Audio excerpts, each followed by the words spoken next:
Y bueno, vamos a empezar con los ingresos por salarios.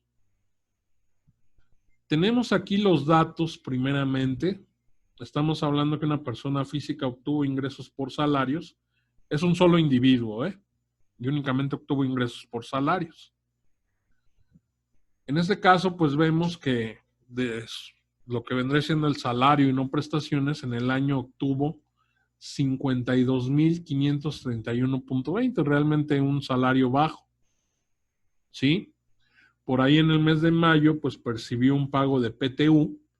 El monto total fueron 8,500 y bueno, aquí ya hay una parte exenta en cuanto a la PTU, que nosotros vamos a poder revisar cuál es la parte exenta de la PTU en el artículo 93, fracción 14 de la Ley de Impuestos sobre la Renta. Vemos también que tiene el pago de su aguinaldo, que fueron 1,800, y una prima vacacional de 180. Es decir, un escenario muy sencillito con las prestaciones mínimas de ley. Y bueno, tenemos en una columna lo que son los montos percibidos efectivamente por el trabajador. Y en una segunda columna tenemos los ingresos exentos. Ya haciendo esta situación metódica, bueno, antes de pasar a lo que les quería comentar respecto de la exención, pues vamos a ver que las retenciones de ISR en el ejercicio ascendieron a 1,200.25, ¿sí? Seguramente esto debe haber sido en el mes que le pagaron la PTU, porque de acuerdo al nivel bajo que veo de salarios, que si bien es más del mínimo, finalmente tal parece que no le daba base, y también lo podemos corroborar porque sí le daba una cantidad importante de SPE correspondido, es decir, el SPE que le correspondió por todos los meses, partiendo de una base fija, obviamente a excepción del mes de mayo, pero esto me hace pensar, y lo van a poder validar ustedes en la hoja de cálculo que les compartí, que a lo largo del ejercicio, pues más bien se le entregaron cantidades de subsidio para el empleo pagadas en efectivo. Seguramente donde lo alcanzó el destino fue en el tema del mes de mayo, cuando se le paga la PTU, porque vemos que sí queda exento únicamente una porción de esos 8,500 y no la totalidad, como resulta en el caso del pago del aguinaldo y de la prima vacacional. Para alguien que esté iniciando en estos trotes de los cálculos fiscales, de las declaraciones del ejercicio, oye, ¿cómo calculo o de dónde obtengo los montos exentos? Es muy sencillo, únicamente va a ser abrir nuestra ley, dirigirnos al artículo 93, fracción 14, y ahí vienen estipulados los montos que yo deberé calcular a efectos de lo que vendría siendo la parte exenta de este tipo de, pues así lo denomina la Ley de Impuestos sobre la Renta, más allá de que sean o no, como el caso de la PTU, pero de lo que son los pagos de salarios. Entonces, para el caso de la PTU, tenemos una exención de 15 días de salario mínimo general, atendiendo que estamos trabajando con UMAS, pues serían 15 días del valor de la UMA. Otro error, mucho ojo, cuidado aquí. Hay veces que los colegas o quien le ayuda a los colegas llega a considerar el valor actual de la UMA. Recordemos que nosotros vamos a tomar de tajo el valor de la UMA aplicable, pues al menos del 1 de febrero al 31 de diciembre, y no porque el 31 de diciembre haya tenido su vigencia, sabemos que fenece hasta el 31 de enero del siguiente año, pero pues sí, porque es el periodo que comprende el ejercicio que estamos declarando, pues la que estuvo vigente del 1 de febrero y que con el ejercicio pues se mantuvo vigente hasta el 31 de diciembre, que es vamos a denominar de este modo la UMA aplicable en 2019, aunque haya sido únicamente por 11 meses, pues la de 84.49. Entonces, si yo multiplico 15 por 84.49, pues el monto exento que obtengo para efectos de la PTU son 1,267.35. Luego el aguinaldo.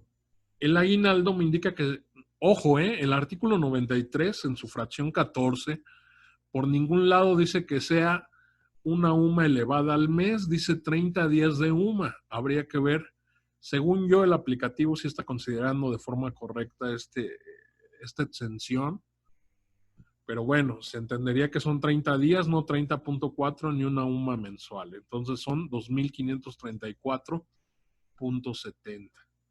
Y finalmente la prima vacacional, pues es una cantidad similar a lo que es la PTU, es decir, calculamos sobre 15 días, 84.49, y obtengo el mismo monto de exención. ¿Sí? Ahora estos son los topes. Ahí luego también llega a haber errores. Si vemos 8.500 es mayor a 1.267.35. Por eso es que ahí me voy al tope máximo. Mi cantidad de exenta por pago de PTU únicamente van a ser los 1.267.35. Para el caso del aguinaldo, si se fijan ahí, mi tope es de 2.534.70. Obviamente yo no le pagué al trabajador un aguinaldo que fuera por una cantidad similar al tope o mayor al tope. Entonces se va a entender, y así también me lo aclara el artículo 93, pero ya no en la fracción 14, sino en la fracción 15, cuando me habla de excedentes. Obviamente si no hay ese excedente, se entendería que el total de la prestación está exenta. Y bueno, lo observamos en el aguinaldo, como no tengo esa cantidad y únicamente yo pagué 1.800, al no ser superior a los 2.534.70, se considera que el aguinaldo está exento en su totalidad.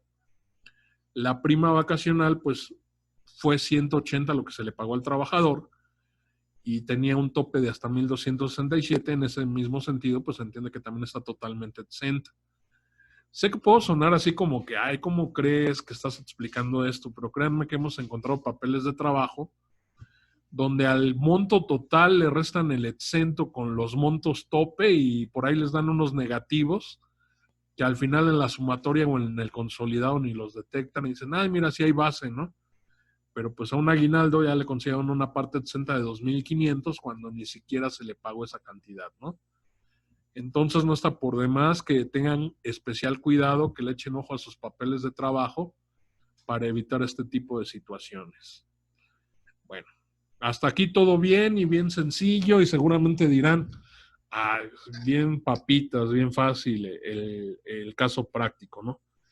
Pero fíjense que yo dije que era un caso práctico por capítulo y el capítulo 1 contempla varios supuestos, así que aunque se trata de un solo contribuyente que va a presentar su anual únicamente por salarios, ¿qué creen? Pues que nuestro amigo también percibió ingresos por conceptos asimilados. Oye, ¿de dónde o cómo los? Ah, bueno, aquí está el detalle, ¿no? Aquí tenemos los asimilados que percibió por cada uno de los meses. Es decir, nuestro amigo no tiene todos los huevos en la misma canasta, tiene ingresos de diversas fuentes.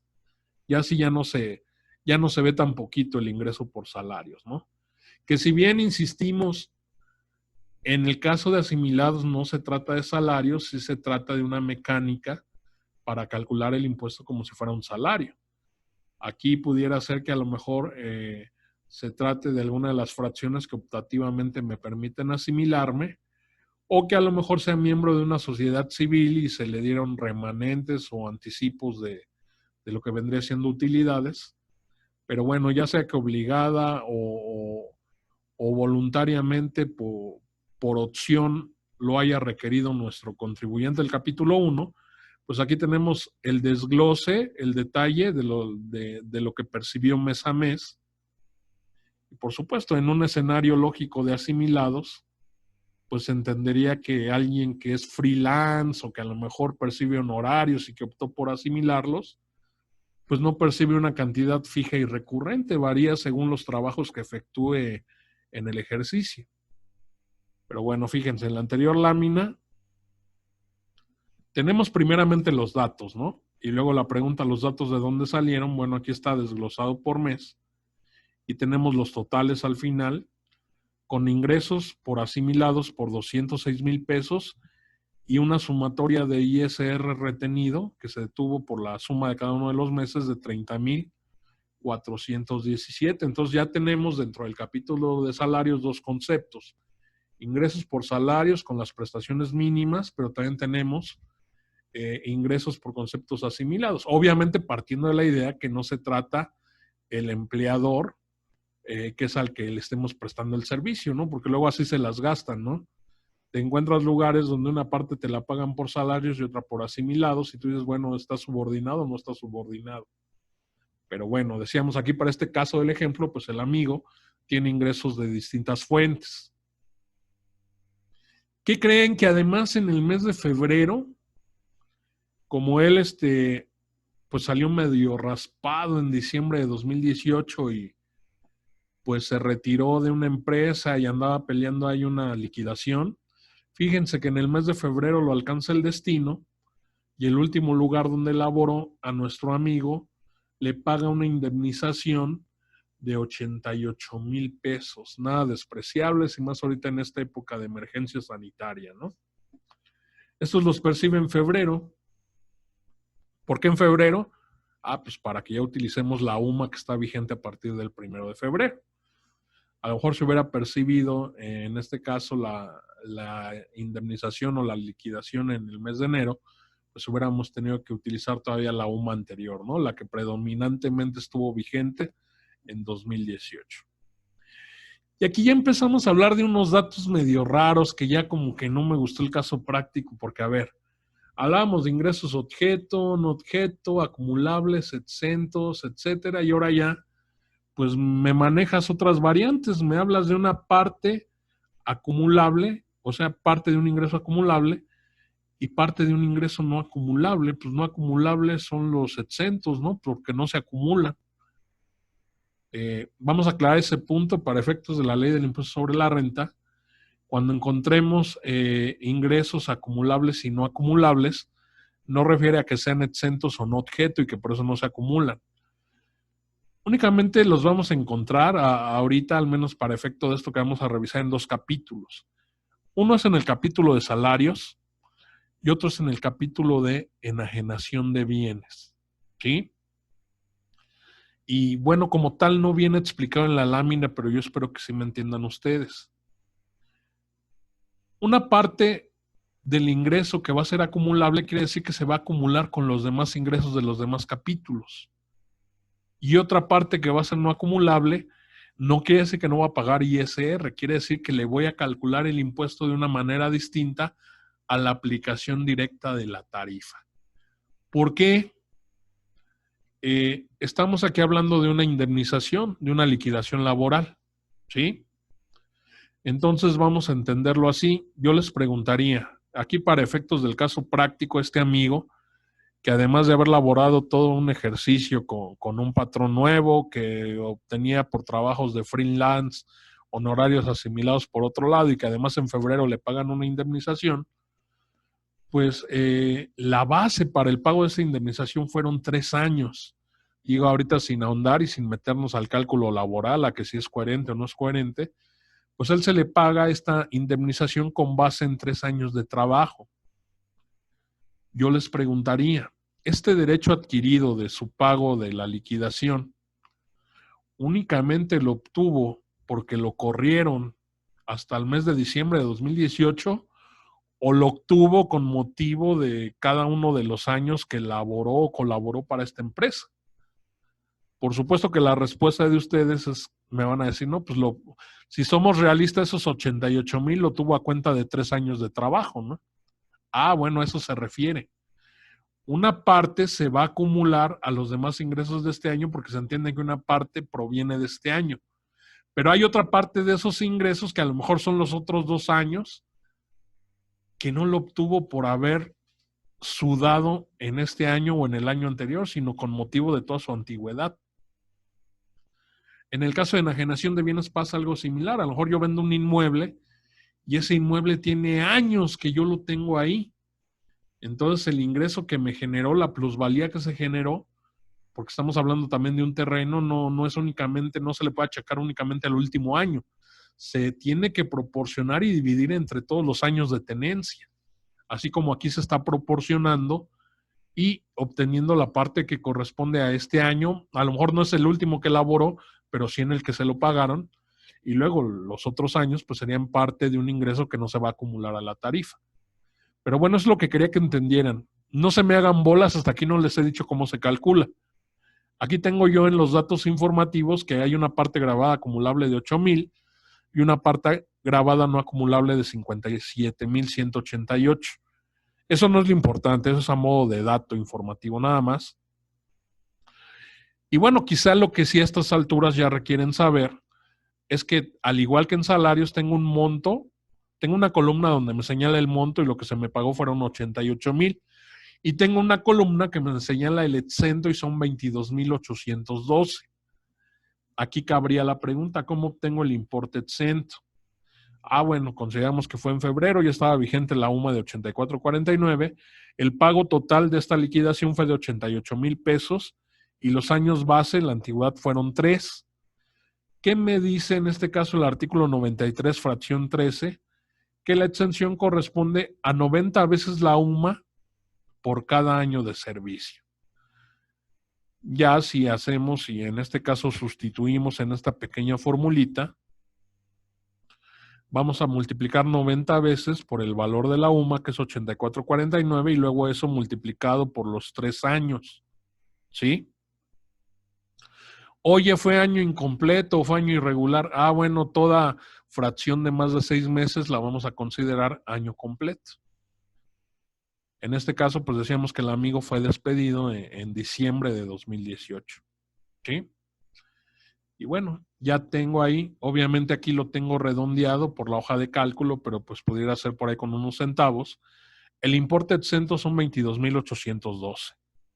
Y bueno, después de todo este rollo que les acabo de aventar, quiero nada más que me sigan, que me copien. No hemos hecho nada más que decir que percibió una liquidación laboral de 88,000 pesos.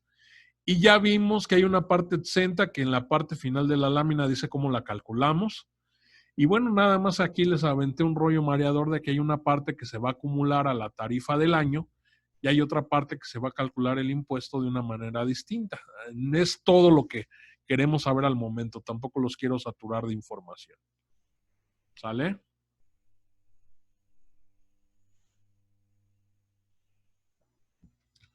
Lo que sí requiero saber, pues es la parte grabada. ¿Sí? Y seguramente, pues, para estos efectos también, cuando me pagaron a mí la indemnización en el mes de febrero, pues me tuvo que retener el que era mi patrón. Sí, o sea, fíjense, es el capítulo de salarios, pero así como quien me paga recurrentemente me retiene, también quien me pagó, quien hizo el cálculo de mi indemnización, me tuvo que haber retenido un importe como pago provisional. ¿Qué vamos a hacer? Pues el artículo 96 en sus últimos párrafos nos dice cómo se calcula una tasa efectiva para poder retener el ISR a cuenta o como pago provisional con motivo del pago de esta indemnización. Hasta aquí no va nada del ejercicio. Aquí vamos a ver el que era el patrón de este contribuyente, cómo le calculó su retención, lo que vendría siendo su pago provisional.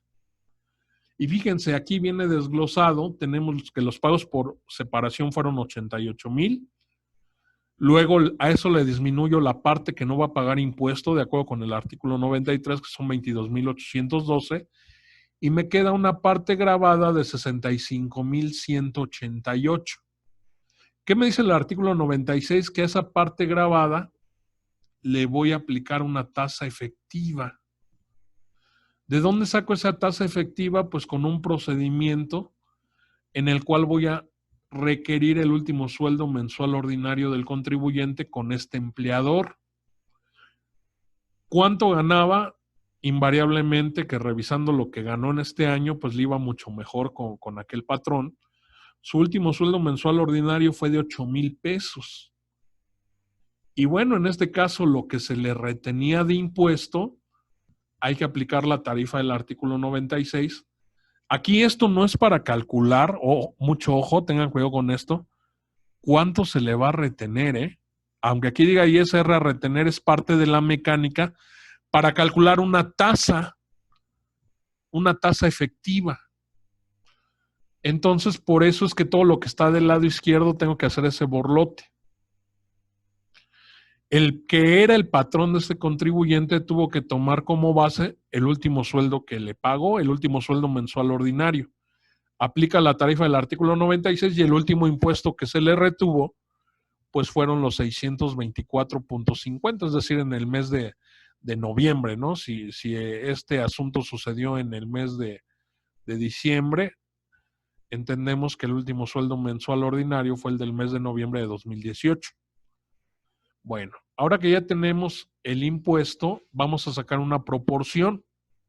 Ese impuesto, ahora sí estoy situado en el lado derecho del último sueldo mensual ordinario, 624.50, lo voy a dividir entre la base, que es el último sueldo mensual ordinario. Obtengo un cociente que es 0.0780. Recordemos que de acuerdo con el código, toda proporción que yo calcule será hasta el 10 milésimo, es decir, con 4 dígitos. Este cociente lo voy a multiplicar por 100 y lo voy a expresar en porcentaje, ¿sí? Ya tengo mi tasa efectiva. Es decir, todo lo que hice del lado izquierdo con datos informativos del anterior patrón y que se entiende que él fue el que hizo el cálculo de ese ISR, pues fue únicamente para conocer la tasa efectiva. Esta tasa efectiva pues me da 7.80%. ¿Cómo se efectuó la retención del pago provisional? El patrón o el exempleador que le pagó esta liquidación al contribuyente, pues únicamente lo que hizo fue tomar la parte grabada, aplicarle esta tasa efectiva y retenerle 5,084.66. ¿Sale? Esta es la parte del pago provisional. Este pago se lo hacen al trabajador en febrero. Esto se lo retiene su ex empleador en febrero. Y bueno, ahora sí el destino alcanza al trabajador y va a tener que presentar su declaración anual, pero no únicamente va a tener que tomar en consideración lo que dice el artículo 152 en cuanto a la mecánica. Tiene un trato especial. Ese tratamiento viene en el artículo 95 de la Ley de Impuestos sobre la Renta. Me regreso tantito a la otra lámina. Nótese que en el cálculo del último impuesto respecto de su último pago de salario no está el desglose del subsidio para el empleo. Tanto la mecánica del artículo 96 como el artículo 10º transitorio del decreto del subsidio para el empleo me dice que para el caso de pagos por separación no es aplicable el subsidio para el empleo. Para que tengan cuidado cuando utilizan los papeles de trabajo o esas páginas que les hacen los cálculos. Aquí no implicaría nada ni tiene nada que ver el subsidio para el empleo. Es únicamente la mecánica del artículo 96 a efecto de obtener esta tasa efectiva. ¿Sí? Ahora sí, tengo una parte grabada y viene lo interesante. Veíamos en la parte de los datos que había una parte que era acumulable y una parte no acumulable. Aquí va a ser una situación muy parecida a lo que pasó con el pago provisional. La parte acumulable se va a ir con los demás ingresos del ejercicio. Aquí, como nuestro amigo únicamente obtuvo ingresos por salarios, pues la parte acumulable se va a ir junto con sus ingresos por asimilados como por los salarios recurrentes que percibió. Pero hay una parte no acumulable. ¿Cómo o de dónde rayos sacamos estas cantidades? El artículo 95 me dice únicamente que voy a separar una cantidad equivalente a la del último sueldo mensual ordinario. Si recordamos, el último sueldo mensual ordinario, pues fueron 8,000 pesos. Ese último sueldo se va a entender que es la parte que se va a acumular con los demás ingresos. Y la parte no acumulable va a ser el diferencial, es decir, si la parte grabada eran 65,188, y a eso le separamos una cantidad equivalente al último sueldo mensual ordinario, va a resultar una diferencia de 57,188, que se va a entender que es la parte no acumulable. ¿Sí? Espero que vayamos bien hasta ahí. Si alguien se quedó en el camino o alguien se atoró en algo, con toda confianza, por favor. No quisiera avanzar más. Pero bueno, de todos modos, le pueden dar ahí un repaso a la lámina o ahí ya tienen ustedes la plantilla en Excel y pues van a ver que no hay mayor problema, ¿no? Sin embargo, la ventaja de la lámina es que me viene diciendo como paso por paso qué voy a calcular y cuál es la parte del procedimiento que sigue. Bueno, quedo atento, ¿eh? Si alguien se atora en algún lado, no importa si lo repitamos varias veces y acabemos 9:30. Acuérdense que el objetivo era aprender a hacer el cálculo y elaborar bien mi papel de trabajo para mi declaración anual. Y bueno, así es como yo obtuve la parte no acumulable y la parte acumulable. Ahora sí, vámonos al cálculo anual, que tiene un tratamiento especial y es el del artículo 95 de la Ley del Impuesto sobre la Renta. Y bueno, aquí ya tengo los datos para el cálculo, pero ya el cálculo del ISR del ejercicio. Teníamos que el amigo percibió por salario 52,000, por PTU 8,500, aguinaldo, etcétera. Y ahí tiene también sus partes exentas, ¿no? A eso le vamos a adicionar el tema de asimilados a salarios. Si revisan y observan en el tema de asimilados, pues no hay ningún concepto exento, grava totalmente, ¿no? Y luego tenemos los pagos por separación. Aquí, si se fijan, no estoy separando por parte acumulable y no acumulable. Estoy poniendo tanto los montos entregados como el exento. ¿Para qué quiero esta información si no es la que voy a aplicar a la tarifa o al impuesto no acumulable? La quiero para determinar el tope de mis deducciones personales. Recuerden que yo voy a tomar como tope para deducción personal el 15% de mis ingresos totales, incluyendo los exentos. En ese sentido, pues el monto ya incluye tanto la parte grabada como la parte exenta, por eso estamos poniendo aquí el total. Y bueno, el que resulte menor entre el 15% de mis ingresos totales o las 5 veces la UMA elevado al año, que son esos 154,110 que nos impone el aplicativo. Con los cálculos tal cual como dice la ley del ISR serían 154,194, 195, pero bueno, ya no nos vamos a pelear por eso. Tenemos ahí el impedimento tecnológico. Y bueno, finalmente vemos que no me va a afectar ese tema tecnológico porque como la menor de las cantidades entre este comparativo son los 53,551, pues vamos a entender que ese va a ser mi tope para deducciones personales, los 53,000 pesos. Ahora aquí a nivel también de datos para mi cálculo del ISR del ejercicio, pues ya tengo el total de retenciones de ISR, donde me incluye lo que me retuvieron cuando se me pagó PTU, lo que me retuvieron con motivo de los asimilados y lo que se me retuvo como pago provisional por los pagos por separación o por la liquidación laboral. Ahora sí, manos a la obra. Es el primer procedimiento, mis datos para el cálculo.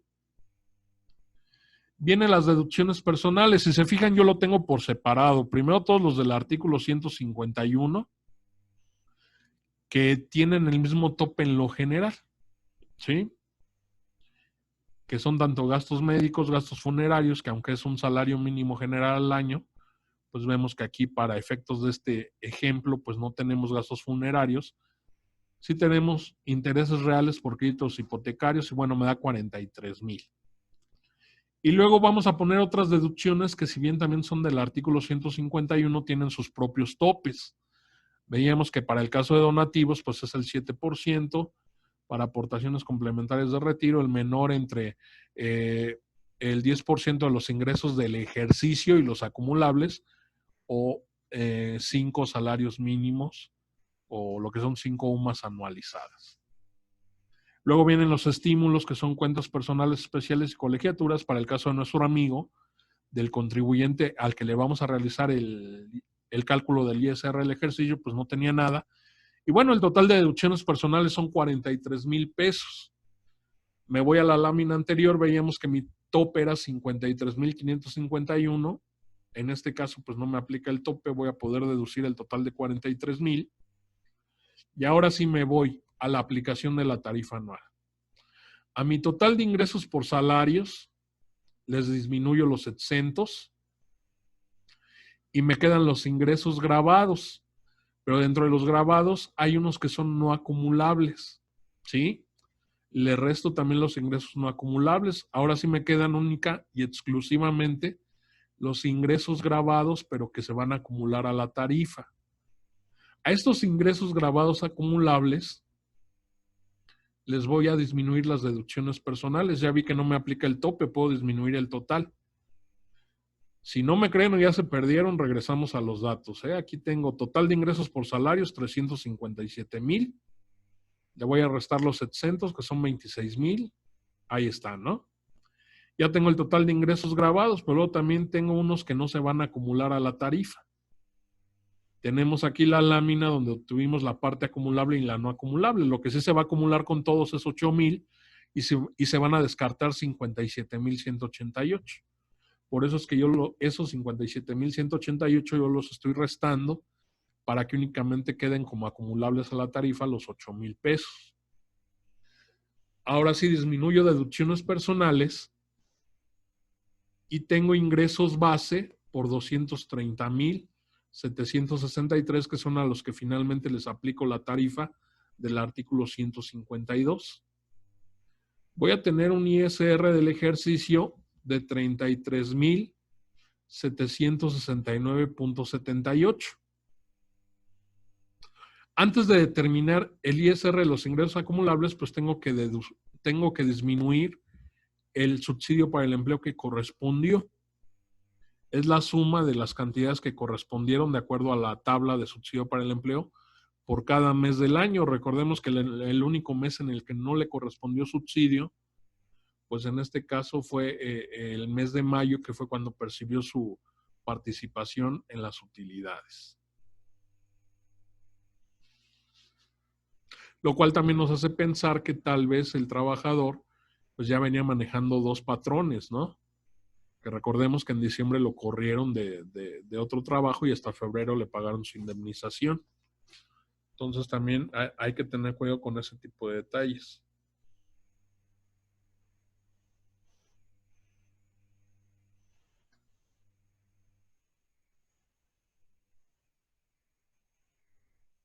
Ahora sí, ya después de todo este desglose, yo tengo mi impuesto sobre la renta de ingresos acumulables.